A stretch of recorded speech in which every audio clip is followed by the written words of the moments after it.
Hi friends, welcome to Suthra kitchen. இன்னைக்கு நம்ம என்ன வீடியோ பார்க்க போகிறோம் அப்படின்னா, அதுக்கு முன்னாடி 3 டேஸாக ஏன் வீடியோ போடல அப்படின்ற டீட்டெயிலை சொல்லிடுறேன். எங்கள் அம்மாவுக்கு பார்த்தீங்க அப்படின்னா ஹார்ட் அட்டாக்கு. அவங்களுக்கு ஆஞ்சியோ பண்ணியிருக்காங்க. அதனால் ஹாஸ்பிட்டலில் ரொம்ப கிரிட்டிக்கலான நிலமையில எங்கள் அம்மாவை அட்மிட் பண்ணி இருக்கிறதுனால தான் நான் செகண்ட் ஒரு வீடியோ போடுறேன் அப்படின்னு சொன்னேன் இல்லைங்களா. அந்த வீடியோ உங்களுக்கு போஸ்ட் பண்ண முடியல. அதுக்கு அடுத்தது என்ன நடந்ததுன்றதே தான் இந்த வீடியோவில் உங்களுக்கு நான் டீட்டெயிலாக சொல்கிறேன். எல்லாருமே ஃபுட்டுனால தான் எங்கள் அம்மாவுக்கு அந்த ப்ராப்ளமே வந்திருக்கு. ரொம்ப கிரிட்டிக்கலான நிலமையில இருக்காங்க. நீங்களுமே ஃபுட்டை கரெக்டாக ஃபாலோ பண்ணிக்கங்க. ஒரு சின்ன அட்வைஸ் தான் இது. இப்போ ஏன் இந்த வீடியோ நான் இப்போ போஸ்ட் பண்ணுறேன் அப்படின்னா, எங்கள் அம்மா இப்படி இருக்காங்க. அந்த மனநிலைமை எனக்கு ரொம்பவே கஷ்டமான நிலைமையில தான் நான் இருக்கேன். என்னால் இப்போ இந்த வீடியோ கூட எடுக்க வேண்டிய சூழ்நிலை கூட எனக்கு இல்லை. ஆனால் எடுத்து போடணுன்ற ஒரு கட்டாயம் இதில் இருக்குது. அதுக்காக தான் இப்போ நான் வந்திருக்கேன். அதாவது ஒரு பிரபலமான ஒரு ஜுவல் ஷாப்பை பற்றி நான் ஒரு வீடியோ போட்டிருந்தேன் இல்லைங்களா. உங்களுக்கு எல்லாருக்குமே தெரியும். அந்த ஜுவல் ஷாப்பை பற்றி நான் போட்டிருந்தேன். எனக்கு என்ன நடந்தது இதில் அந்த ஜுவல் ஷாப்பை நான் தப்பாக பேசணும்னா, தரைக்குறைவாக பேசணும் அப்படின்றது நீங்கள் தான் எனக்கு சொல்லணும். ஏன்னா மக்களாகி உங்களுடைய கருத்து மட்டும்தான் எனக்கு தேவை. மற்றவங்களுடைய கருத்து எனக்கு தேவையே கிடையாது. அந்த ஜுவல் ஷாப்பை பற்றி நான் ஒரு வீடியோ போட்டிருந்தேன் இல்லையா. எனக்கு இந்த மாதிரி நடந்துச்சு அப்படின்னு சொல்லி போட்டிருந்தேன் இல்லையா. அந்த ஜுவல் ஷாப்பில் பார்த்தீங்க அப்படின்னா, அதாவது அவங்க டைரெக்டாக கால் பண்ணியோ இல்லை அவங்க வீட்டுக்கு வந்தோ எந்த ஒரு த்ரெட்டிங்கும் அவங்க த்ரெட்டனும் எனக்கு பண்ணலை. ஆனால் கமெண்ட் மூலிமா எனக்கு த்ரெட்டன் வந்துக்கிட்டே இருக்குது. இது கமெண்ட் மூலியமா வருது அப்படின்னா இது யாராக இருக்கும் அப்படின்னு சொல்லிட்டு நான் கெஸ் பண்ணிக்கிட்டே தான் இருக்கேன். எனக்கு இந்த கமெண்ட்ல ஒருத்தவங்க ஒரு மேடம் என்ன பண்ணுறாங்க அப்படின்னா, எனக்கு அவங்க ஃபஸ்ட்டு ஒரு மேடம் ஒரு கமெண்ட் ஒன்று போட்டிருக்காங்க. அந்த கமெண்ட் நீங்கள் போய் கீழே பாருங்கள். இன்னமும் நம்ம சேனலில் கீழே அந்த கமெண்ட் இருக்குது. போய் பார்க்கணும் அப்படின்ற ப்ரூஃபுக்கு அது இருக்குது, போய் பாருங்கள். ஒரு மேடம் கேட்குறாங்க, எனக்கு இந்த ஷாப்பில் இந்த மாதிரி எதுவுமே நடக்கலையே அப்படின்னு சொல்லி ஒரு சிஸ்டர் ஒரு கமெண்ட் போடுறாங்க. அதுக்கு அந்த சிஸ்டருக்கு நான் என்ன சொல்லியிருந்தேன் அப்படின்னா, ஓ அப்படிங்களா, good, thank you for your comment sister அப்படின்னு சொல்லிட்டு நான் முடிச்சிட்டேன். அந்த கீழே அவ்வளோ கமெண்ட் வந்திருக்கு, நெகட்டிவ் கமெண்ட்டு. அந்த ஒரே ஒரு கமெண்ட்டு மட்டும்தான் அந்த நிறுவனத்துக்கு சாதகமாக வந்திருக்குது. அந்த நிறுவனத்துக்கு சாதகமாக வந்திருக்குதுன்னா ஒருவேளை அந்த நிறுவனத்தில் வேலை செய்கிறவங்களான்றது எனக்கு தெரியல. ஓகேங்களா, அது ஒரு டவுட் எனக்கு இருக்குது. அதுக்கு கீழே ஒரு மேடம் என்ன பண்ணியிருக்காங்க அப்படின்னா, அவங்களுமே ஒரு கமெண்ட்டை எங்களுக்கு போட்டிருக்காங்கங்க. அந்த கமெண்ட்டு இன்னமும் நம்ம சேனலில் இருக்குது, போய் பாருங்கள். இந்த நிறுவனம் பார்த்தீங்க அப்படின்னா, அதாவது 16 ஃபர்ஸ்ட் ஷோரூம் வச்சுருக்காங்கன்னா, அந்த நிறுவனத்தை நான் ரொம்ப தப்பாக பேசிட்டேன்னா, தரைக்குறைவாக நான் பேசுகிறேன்னா அப்படின்னு சொல்லிட்டு, அது எப்படி நீங்கள் பேசுவீங்க, உங்களுக்கு அந்த உரிமையை யார் கொடுத்ததுன்ற மாதிரி ரொம்ப பொங்கி எழுந்திருக்கிறாங்க. அதே போல் அவங்க உங்களை எந்த இடத்துலையுமே சீட் பண்ணலை. அவங்களுக்கு எப்படி தெரியும் என்னை சீட் பண்ணலைன்ற விஷயம் அவங்களுக்கு எப்படி தெரியும்? ஃபர்ஸ்ட் ஆஃப் ஆல் எனக்கு இந்த ஒரு டவுட் இருக்குது. அதே போல் வியூஸுக்காக நான் பேசுகிறேன்னா, நான் வியூஸுக்காக பேசணும் அப்படின்னா, நான் 7 வருஷமாக இந்த சோசியல் மீடியாவில் இருக்கேன். 7 வருஷமாக எந்த ஷாப்பை ரிவ்யூ நான் தரைக்குறைவாக நான் பேசியிருக்கேன், எந்த ஷாப்பை ரொம்ப கேவலமாக நான் சொல்லியிருக்கேன். இது எதுக்காக இதை சொல்கிறாங்க அப்படின்னா, நான் கேவலமாக சொன்னேன். அந்த ஷாப் கேவலன்ற ஒரு வார்த்தையை யூஸ் பண்ணியிருக்கேன். ஆமாம், எனக்கு பேகு கொடுக்கல. ஒரு எங்க 2,36,000 ரூபாய்க்கு பர்ச்சேஸ் பண்ணால் ஒரு எனக்கு இது கூட கேட்கறதுக்கு உரிமை இல்லையா? நான் கேட்குறேன். நான் காசை கொடுத்துட்டு நான் ஜுவல்ஸை நான் அப்படியே வாங்கிட்டு வரணுமா கையில்? யாராவது திருடிட்டு போயிட்டா நான் என்ன பண்ண முடியும்? எனக்கு எந்த சேஃப்டியுமே அவங்க கொடுக்கலையே. அதை நான் சொன்னது என்னங்க தப்பு இருக்குது? கேவலமான்ற ஒரு வார்த்தை நான் சொல்லிட்டேனா அந்த நிறுவனத்தை கேவலன்ற, ஏன்னா அவங்க எந்த ஒரு த்ரெட்டன பண்ண அந்த ஒரு கேவலன்றது ஒன்று மட்டும் அந்த மென்ஷன் பண்ணி அவங்க பேசுகிறாங்க. இது எனக்கு என்னன்றது எனக்கு கண்டிப்பாக உண்மையாகவே தெரியல. அந்த ஷோரூமில் வேலை பார்க்குறவங்களா எனக்கு அதுவும் தெரியல. ஏன்னா எனக்கு அந்த ஷாப்பில் இருந்து காலோ பண்ணலை, எனக்கு வீட்டுக்கும் வரலை. ஆனால் இந்த மாதிரி கமெண்ட் மூலியமாக எனக்கு நேற்று காலையிலேருந்து பார்த்தீங்க அப்படின்னா, சாரி இன்னைக்கு காலையிலேருந்து எனக்கு மன உடைச்சல் கொடுத்துக்கிட்டே இருக்காங்க. நான் என்னுடைய சோசியல் மீடியாவில் என்னுடைய சேனலில் நான் 2,36,000 கொடுத்து நான் வந்து பர்ச்சேஸ் பண்ணாமல் இந்த இடத்துல பேசினா மட்டும்தான் நான் தப்பாக பேசுகிறேன் அப்படின்றத நீங்கள் சொல்ல முடியும். நான் பர்ச்சேஸ் பண்ணிட்டு நான் பேசுகிறேன், புரியுதுங்களா? ப்ரூஃபோட வச்சுட்டு நான் பேசுகிறேன். அப்படி இருக்கும்போது என்னுடைய சேனலில் நான் பேசக்கூடாதுன்னு சொல்கிறதுக்கு நீங்கள் வந்து எப்படி என் மேலே வந்து லீகல் ஆக்ஷன் எடுப்பேன்ற வார்த்தை நீங்கள் எப்படி நீங்கள் எனக்கு சொல்லலாம்? அதை நீங்கள் சொல்லணும். நீங்கள் சரி ஓகே, நாங்கள் ரெடியாக தான் இருக்கோம், நீங்கள் லீகல் ஆக்ஷன் எடுங்க, நான் எந்த கன்சியூமர் கோர்ட் வரையும் போகிறதுக்கு நான் ரெடியாக இருக்கேன். ஏன்னா என் மேலே தப்பு இல்லை. அப்போ எனக்கு எந்த விதமான வந்து இந்த பில்லுக்கு வந்து எனக்கு கேல்குலேஷனே எனக்கு எதுவுமே சொல்லலையே. எனக்கு வந்து கேல்குலேஷன் புரிகிற மாதிரி அவங்க எந்த ஒரு பில்லுமே எனக்கு கொடுக்கலையே. எனக்கு புரிகிற மாதிரி சொல்லியிருந்தாங்க அப்படின்னா கண்டிப்பாக வந்து எனக்கு மைண்டில் வந்து கேல்குலேஷன் எனக்கு இவ்வளோதான் காயின் இவ்வளோதான் கரெக்டாக எனக்கு கொடுத்துருக்காங்க, இந்த நிறுவனத்தில் வந்து என்னை வந்து ஏமாத்தலை, அப்படி இந்த நிறுவனம் ரொம்ப நல்ல நிறுவனம் அப்படின்னு சொல்லி நான் வந்து சோசியல் மீடியாவில் சொல்லியிருப்பேன் மேடம், ஓகேங்களா? ஆனால் எனக்கு வந்து பார்த்தீங்கன்னா எந்த எக்ஸ்பிளனேஷனும் எனக்கு இந்த பில்லில் கொடுக்கல. இது வந்து என்கிட்ட ப்ரூஃபே இருக்குது, நான் அவங்களுக்கு சேட் பண்ணது இருக்குது, அவங்க கிட்ட பேசினது இருக்குது. உங்ககிட்ட மட்டும்தான் எவிடன்ஸ் இருக்கா? என்கிட்ட எல்லாமே இருக்குது மேடம். நீங்கள் என்ன ஆக்ஷன் எடுக்கிறீங்களோ எடுங்க, நாங்களுமே அந்த ஆக்ஷனுக்கு ரெடின்னு சொல்கிறதுக்காக தான் இந்த வீடியோவே வந்து நான் ஏன் பயப்படணும்? நான் எதுக்காக பயப்படணும்? நான் தப்பு பண்ணனா? முதல்ல நான் தப்பு பண்ணல, இல்லை ஒரு நிறுவனத்தை வந்து நான் பர்ச்சேஸே பண்ணாமல் தப்பாக பேசிகிட்டு இருக்கேன். நான் கோடியாக லட்சமாக கொடுத்து படம் எடுக்கிறவங்கள கூட ரிவ்யூ பேசுகிறாங்க. அப்போ வந்து நான் வாங்கிட்டு இருந்த பொருளுக்கு நான் வந்து என்னுடைய இது வந்து பாயிண்ட் ஆஃப் வந்து மக்களுக்கு நான் சொல்லக்கூடாதா? இது எந்த விதத்தில் நியாயம்?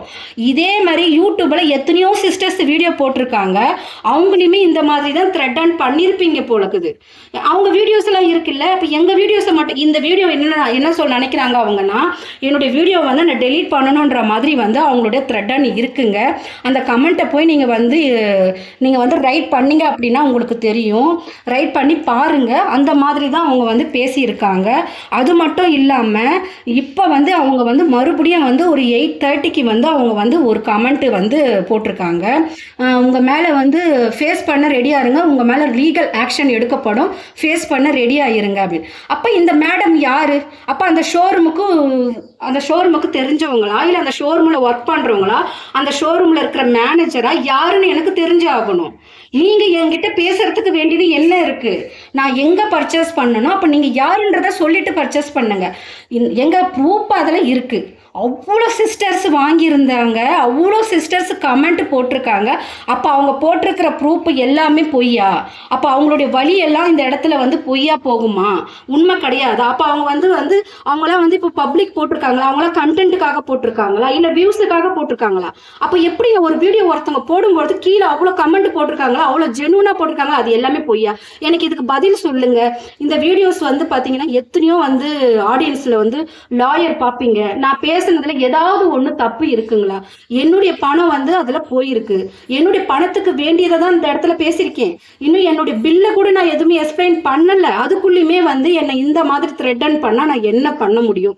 இந்த நிறுவனம் வந்து என்ன டைரக்டா ஃபோன் அதாவது வந்துங்க, நான் பர்ச்சேஸ் பண்ணிட்டு வந்ததுக்கு அப்புறம் இவங்க என்ன பண்ணாங்க அப்படின்னா, எனக்கு வந்து அடுத்த நாள் வந்து கால் வருது, டிஜி கோல்டு ஸ்கீமில் மறுபடியும் ஜாயின் பண்ணுறீங்களா? அதாவது இந்த பிரபலமான நிறுவனத்துலேருந்து, அவங்க பேரை நான் சொல்ல விரும்பல, பிரபலமான நிறுவனத்துலேருந்து எனக்கு வந்து டிஜி கோல்டு ஸ்கீமில் வந்து மறுபடியும் ஜாயின் பண்ணுறீங்களான்னு சொல்லிட்டு மறுபடியும் எனக்கு வந்து எதுக்கு நீங்கள் வந்து கான்வர்சேஷன் பண்ணுறீங்க நான் கேட்குறேன்.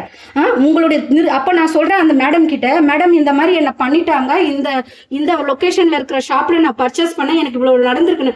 அந்த மேடம் ஒன்றுமே பேசலையே, எனக்கு ஒரு சின்ன ஆறுதல் கூட சொல்லலையே. அப்படிங்களா, ஓகே அப்படின்னு சொல்லி ஃபோனை கட் பண்ணிட்டாங்க. உங்கள் ஷாப்பை பற்றி நான் தான் பேசணும்னு இல்லைங்க, பாதிக்கப்பட்ட அத்தனை பேர் பேசியிருக்காங்க பாருங்க. அவங்க வீடியோஸ் எல்லாம் முதல்ல போயிட்டு பார்த்துட்டு அதுக்கப்புறம் என்கிட்ட வாங்க, ஓகேங்களா? எனக்கு வந்து வியூஸ் போகணும்னு அவசியம் எனக்கு கிடையாது, அந்த மாதிரி சம்பாதிக்கணுன்ற அவசியம் எனக்கு கிடையாது, அந்த மாதிரி வந்து எனக்கு வந்து வாழணுன்ற அவசியமும் எனக்கு கிடையாது, ஓகேங்களா? ஏன்னா 7 வருஷம் என்னோட சேனலில் வீடியோ போட்டுக்க எல்லாமே மில்லியன்ஸ் தான். நீங்கள் வந்து என்னுடைய ஃபர்ஸ்ட்டில் நான் போட்டிருக்க வீடியோஸ் எல்லாமே போய் பாருங்கள், எல்லாமே ஜெனுவனாக தான் இருக்கும், எல்லாமே மில்லியன்ஸ் கணக்கு தான் வியூஸ் போயிருக்கும். எனக்கு வந்து அப்படியெல்லாம் பேசி இது பண்ணணும்னு அவசியம் கிடையாது. ஒரு சின்ன ஷாப்பில் நான் பர்ச்சேஸ் பண்ணனாலும் அதோடைய ரிவ்யூ எப்படி இருக்குது, ஏன் இதே ஒரு லோக்கல் ஷாப்பில் நான் பர்ச்சேஸ் பண்ணேன் அவங்க எப்படி பண்ணியிருக்காங்கன்றதையும் நான் அந்த வீடியோவாக போட்டிருக்கேன். அந்த அந்த இதுவும் கூட தான் நான் போட்டிருக்கேன். எனக்கு என்னென்ன ஷாப்பில் ஏன் ஜிஆர்டியில் கூட பர்ச்சேஸ் பண்ணதை கூட போட்டிருக்கேன். ஜிஆர்டியில் நம்ம வாங்குற ஒரு ஒரு அதாவது ஒரு கிராம் காயினுக்கு கூட குவாலிட்டியான பேக் தராங்கங்க. அது எப்படிங்க? நான் அவங்கள ப்ரமோஷன் பண்ணலை, அந்த ஷாப்பில் நடக்கிறத நான் சொல்கிறேன். எப்படி தராங்க அவங்களோட கால்குலேஷன் எப்படி பக்காவாக இருக்குது? என்னங்க நீங்கள் எப்படி பேசுகிறீங்க? நீங்கள் கொடுத்துருக்கீங்களே இந்த பில்லு, இது முதல்ல இந்த ஃபர்ஸ்ட் ஆஃப் ஆல் இந்த பில்லு வந்து கம்ப்யூட்டர் பில்லு. இந்த பில்லு வந்து கொஞ்ச நாளில் வந்து எனக்கு அழிஞ்சிடும், எனக்கு ப்ரூஃபே இருக்காது. அப்போ நான் என்ன பண்ண முடியும்? நான் எப்படி வந்து கேட்க முடியும்?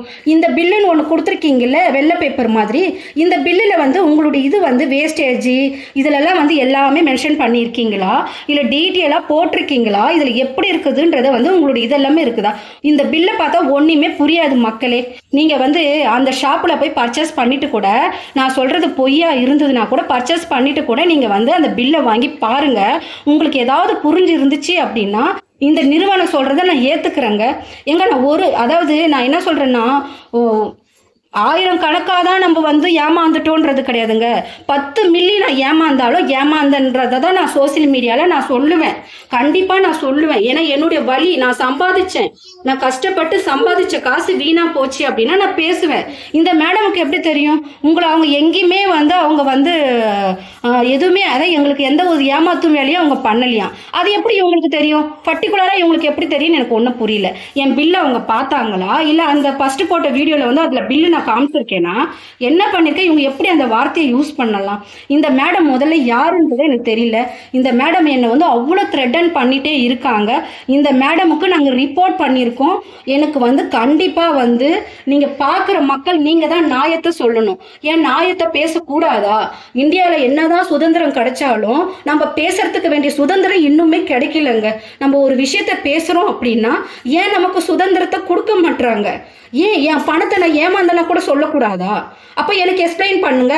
என் பணம் எப்படி போச்சு, எனக்கு எப்படி நீங்கள் பில்லு போட்டிருக்கீங்க, எனக்கு எவ்வளோ வந்து இது பண்ணிருக்கீங்க, என்ன வேஸ்டேஜ்ன்றதை டீட்டெயிலாக எனக்கு எக்ஸ்பிளைன் பண்ணுங்க. நான் உங்ககிட்ட எத்தனை முறை நான் கால் பண்ணியிருக்கேன். உங்களுக்கு மக்களே, உங்களுக்கு நான் வந்து பர்ச்சேஸ் பண்ணிட்டு வந்து உடனே நான் வீடியோ போட்டேன்னா, உங்களுக்கு வீடியோ போடுறதுக்கு கிட்டத்தட்ட வந்து எப்படியோ வந்து ஒரு 4 நாள் 5 நாள் இருக்குமா? நான் வீடியோ போடுறதுக்கு இந்த பர்ச்சேஸ் பண்ணிட்டு வந்த வீடியோ வந்து வர்றதுக்கே உங்களுக்கு எப்படியோ வந்து ஒரு 3 நாளாவது இருக்கும். ஓகேங்களா? அந்த 3 நாளில் என்னென்ன நடந்தது தெரியுங்களா?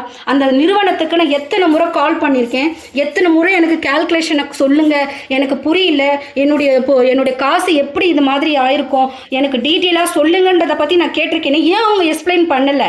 என்னுடைய சேட்டிங்க்கெலாம் அவங்க ஏன் ரிப்ளை பண்ணலை? எந்த வந்து பார்க்காம ஏன் டெலீட் பண்ணாங்க? அதை சொல்லுங்க முதல்ல.